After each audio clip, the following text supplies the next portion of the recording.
ہمارے چینل کو ضرور سبسکرائب کیجیے اور بیل آئیکن پر بھی کلک کیجیے۔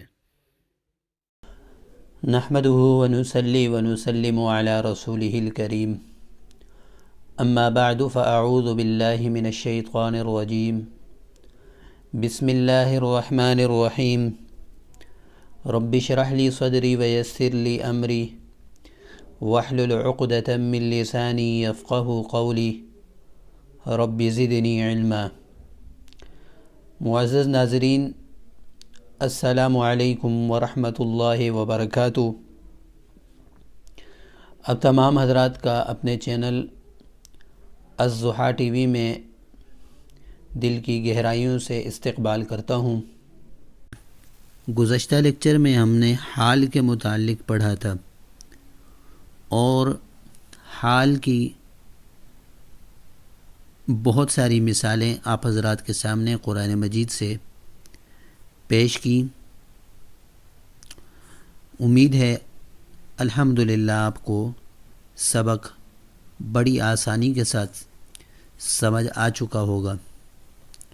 ایک بات حال میں نے آپ کو بتائی تھی کہ جس طرح مفعول پر زبر ہوتا ہے، ایسے ہی جو لفظ حال بن رہا ہو اس پر بھی زبر ہوگا۔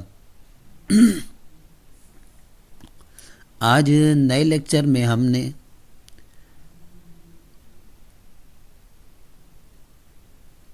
تمیز کو پڑھنا ہے۔ تمیز کیا ہوتا ہے؟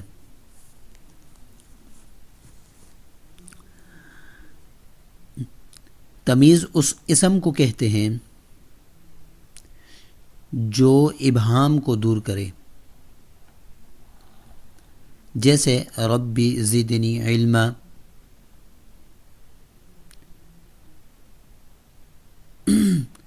یہ ابہام عدد، مقدار، کیفیت یا جملہ میں ہوتا ہے۔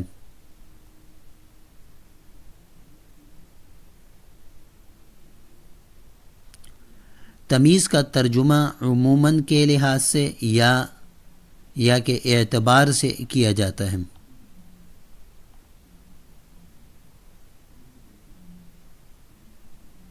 اردو میں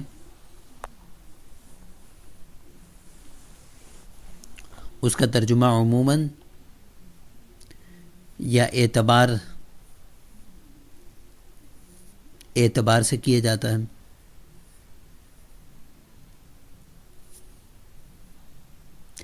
انشاءاللہ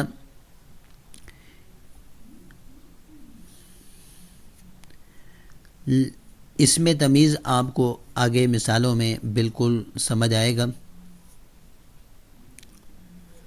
اب سب سے پہلے میں نے جو آپ کو بتایا، جیسے کہ رب زدنی علما، اس میں علما یہ تمیز ہے۔ وہ کیسے؟ ہم اللہ سے دعا مانگ رہے ہیں اور اے اللہ اضافہ فرما۔ جب اتنی بات کہی تو آگے پھر جملہ ہم نے بولا علما، علم کا۔ کس چیز کا اضافہ؟ علم کا۔ اگر علما نہ بولتے تو پھر بات میں ابہام رہتا کہ پتہ نہیں کس چیز کا اضافہ مانگا جا رہا ہے۔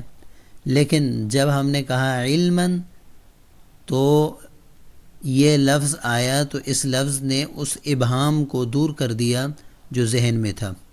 اس وجہ سے اس کو تمیز کہتے ہیں اور اس پر مفعول کی طرح زبر آئے گا۔ اب چند مثالیں میں آپ حضرات کے سامنے پیش کروں گا۔ جیسا کہ میں نے آپ کو بتایا تھا کہ عدد کے اعتبار سے بھی ابہام ہو سکتے ہیں اور کیفیت کے اعتبار سے بھی ابہام ہوتا ہے۔ اب عدد کے اعتبار سے ابہام اور مقدار کے لحاظ سے بھی ابہام ہوتا ہے۔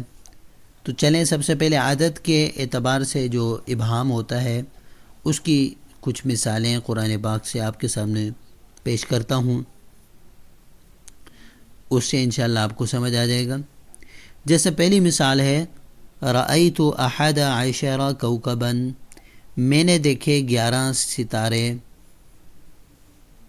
اب کوکبن یہ ستارے، یہاں یہ تمیز بن رہا ہے، کوکبن کا لفظ تمیز بن رہا ہے. کیسے؟ جب لفظ بولا رأیت احد عشرہ، میں نے دیکھے 11، یہاں تک جب بات ہوئی تو سننے والا چکرا کے رہ گیا، پتہ نہیں 11 کیا چیزیں دیکھی اس نے. 11 لوگ دیکھے ہیں، 11 نہریں دیکھی ہیں، 11 آسمان دیکھے ہیں، یعنی وہ چکرا گیا. جملے کے اندر ایک ابہام پیدا ہو گیا، ایک شک کی کیفیت پیدا ہو گئی. تو جب آگے کہنے والے نے کہا کوکبن تارے، تو اس لفظ نے پچھلے ابہام کو ختم کر دیا، دور کر دیا، تو لہٰذا اس نے ابہام سے اس کو پاک کر دیا، ابہام سے اس کو جدا کر دیا، اسے تمیز دے دی. اس وجہ سے ایسے جملے کو، ایسے لفظ کو تمیز کہا جاتا ہے. اور جو پچھلا جملہ ہوتا ہے جس میں ابہام پیدا ہوا ہے اس کو ممیز کہتے ہیں. اب یہ عدد کے اعتبار سے تھے، 11 عدد ہے. آگے اگلی مثال آپ دیکھیں، فن فجرت منہ اثنتا عشرۃ عینا، پھوٹ پڑے اس سے 12 چشمے. فن فجرت منہ اثنتا عشرۃ، جب یہ لفظ بولا تو سننے والے کو بات سمجھ نہیں آئی کہ پھوٹ پڑے اس میں سے 12، پتہ نہیں 12 کیا پھوٹے، بات کی سمجھ نہیں آ رہی. جملے کے اندر ایک ابہام ہے، جملے کا فائدہ نہیں ہو رہا. تو جب عینن بولا چشمے، تو پھر پتہ چلا ہاں یہ کس چیز کی تعداد بتائی جا رہی ہے، یہ چشموں کی تعداد بتائی جا رہی ہے. تو ان دونوں مثالوں میں عدد کے ابہام کو بیان کیا گیا کہ عدد بول کر بھی لفظ کے اندر ابہام پیدا ہو جائے، جملے کے اندر ابہام پیدا ہو جاتا ہے، تو پھر اس ابہام کو دور اس لفظ کے ساتھ کیا جاتا ہے جس کے لیے وہ عدد لایا گیا تھا. آگے مقدار کے اعتبار سے بھی ابہام ہوتا ہے. اس کی پہلی مثال وَلَلْآخِرَةُ اکبر درجات و اکبر تفضیلا، اور یقیناً آخرت بڑی ہے درجہ میں اور بڑی ہے فضیلت کے اعتبار سے. جب ہم نے لفظ بولا وَلَلْآخِرَةُ اکبر، آخرت بڑی ہے، آخرت یقیناً آخرت بڑی ہے. اب سننے والے کے اندر کے ذہن میں یہ ابہام پیدا ہوا کہ کتنی بڑی ہے، آخرت کتنی بڑی ہے تو بڑی، پر بڑی کتنی ہے. لوگ آگے جا کے جب بتایا درجات، درجے میں، درجے کے اعتبار سے درجے میں، تو پھر اس کے اندر ابہام ختم ہوا. اسی طرح وَأَكْبَرُ تفضیلاً میں بھی ایسا ہی ہے، تفضیلاً کہا تو ابہام ختم ہوا فضیلت کے اعتبار سے. اسی طرح آگے مقدار کے اعتبار سے ایک اور مثال میں آپ کو بتاتا ہوں کہ جس میں ابہام پیدا ہوتا ہے. ابہام کہتے ہیں شک والی کیفیت، اضطرابی کیفیت. جیسے انا اکثر منک مالا و اعز نفرا، میں زیادہ ہوں تم سے، میں زیادہ ہوں، انا اکثر منک، میں زیادہ فضیلت والا ہوں تجھ سے، یا میں زیادہ ہوں تجھ سے. پتہ نہیں یہ کیا کہہ رہا ہے بندہ. جب کہا مالن، مال کے اعتبار سے، و اعز نفرا، اور مضبوط ہوں جتھے کے اعتبار سے، میرے پاس فوج بھی زیادہ ہے، مال بھی زیادہ ہے، اور میں مضبوط ہوں، اس لیے میں تجھ سے زیادہ فضیلت میں ہوں. تو انا اکثر من کا یہ ممیز ہے، اور مالن و اعز نفرا یہ آگے لفظ تمیز بن رہا ہے. اچھا آگے کیفیت، دو چیزیں آپ کو بتا دی نا، عدد کے اعتبار سے بھی ابہام ہوتا ہے، مقدار کے اعتبار سے بھی ابہام ہوتا ہے، لیکن آگے اب تیسری چیز ہے کیفیت، کیفیت کے اعتبار سے بھی ابہام ہوتا ہے۔ جیسے اس کی مثال الاعراب اشد کفرا و نفاقا، دیہاتی زیادہ سخت ہیں کفر میں اور نفاق کے لحاظ سے۔ اب یہاں کیفیت ہے، دیہاتی کس کیفیت میں سخت ہیں؟ کفر میں اور نفاق میں زیادہ سخت ہیں۔ تو یہاں کفرن اور نفاقن یہ بھی تمیز بن رہا ہے، لیکن یہ کیفیت کے اعتبار سے تمیز بن رہا ہے۔ اگلی مثال آپ دیکھیں، فَأَهْلَكْنَا أَشَدَّ مِنْهُمْ بَطْشًا، پس ہلاک کیا ہم نے زیادہ سخت کو ان میں سے زور کے لحاظ سے۔ اب یہاں بھی زور کا ہونا، طاقتور ہونا، یہ بھی ایک انسانی کیفیت ہوتی ہے۔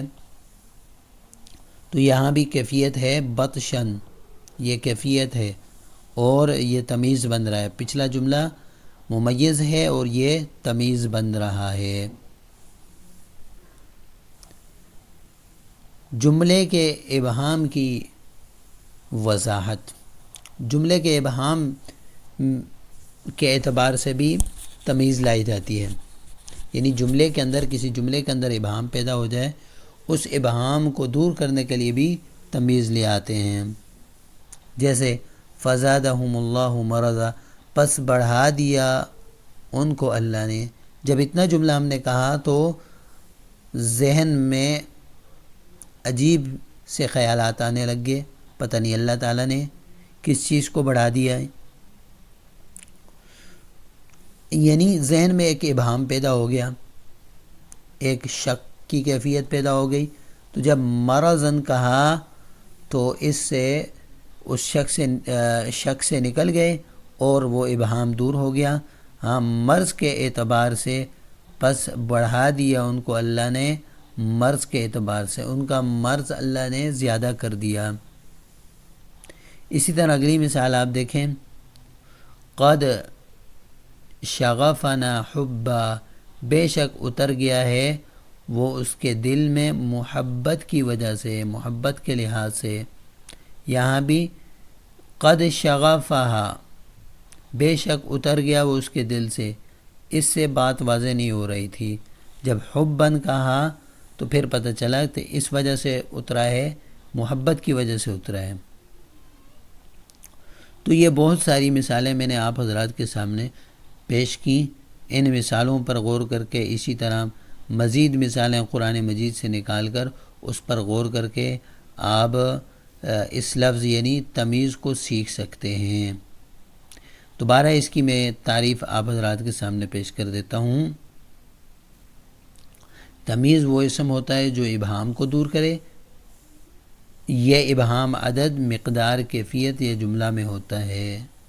عدد کے لحاظ سے بھی ابہام ہو سکتا ہے اور مقدار کے لحاظ سے بھی ابہام ہو سکتا ہے کسی چیز میں، کیفیت کے اعتبار سے بھی ابہام ہو سکتا ہے اور جملے کے اعتبار سے بھی ابہام ہو سکتا ہے۔ تو اللہ تعالیٰ سے دعا ہے اللہ تعالیٰ ہمارا کہنا، سننا اور اس پر عمل کرنا، قرآن کو سمجھنا آسان فرمائے۔ وآخر دعوانا ان الحمد للہ رب العالمین۔ السلام علیکم ورحمۃ اللہ وبرکاتہ۔